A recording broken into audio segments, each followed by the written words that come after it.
On the 5 places we run approximately, depending on season, about 20 to 25,000 merino sheep, predominantly breeding ewes. We've got about 600 Santa Charolais cross cattle, and the goat herd's growing at the moment, but there's about 2,000 nannies.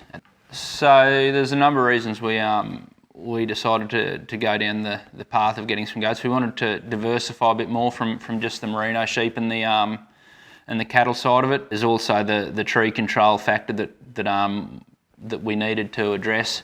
But yeah, we were looking for an animal that was fairly easy care, that we didn't have to spend a lot of time working on like we are with the sheep, and could harvest them and hopefully reap some financial gain out of it too.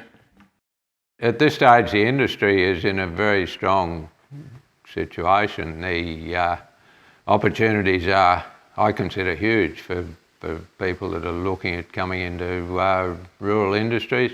As far as producers, we've never had it better. So Una and I started the scanning business in 2008, when things were probably, we'd come out of some pretty dry years. Stock numbers weren't great around here. We were looking for something else to support our income here. And we bought the scanning gear because we wanted to use the equipment for ourselves, and just wanted to see where it'd go in Western Queensland. There wasn't a lot of it done at the time, and yeah, the business is just exploded from there. There was a real need for it in the area, so we got into it just at the right time.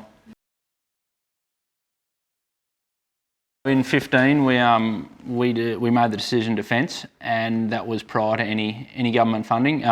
We have no regrets at all about doing it then. And by the time we'd finished fencing our property, we had become part of a cluster through Rapid. Our survival rate in our grown sheep has escalated with the reduction in wild dogs. Lambing percentages have increased rapidly. Probably from an average of the last few years before the fence, from 30% up to about 70%, being quite conservative in saying that. We've added bonus that we didn't think of before fencing. We've been able to reduce our chemical costs without lice spreading through the flock with the fence around us. We've been able to cut that practice out for the last 3 years, which is a huge saver. The wildlife is changing quite markedly as well. We're seeing a lot more ground-dwelling birds like plain turkeys and brolgas and those sort of things as a result of less dogs being around. I think in this industry we need to embrace technology a bit more.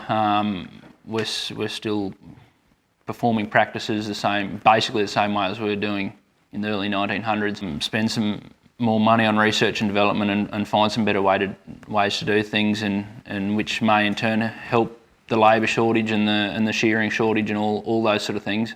I'm very proud to be a part of this business. I'm very proud to follow in my parents' and grandparents' footsteps, and hopefully keep building the business. And I'm excited to be able to hopefully give my children the opportunity to take it on if they want. We do have a very good lifestyle. It's good for family, and we're still able to produce a sought-after product that, whether it be meat or wool.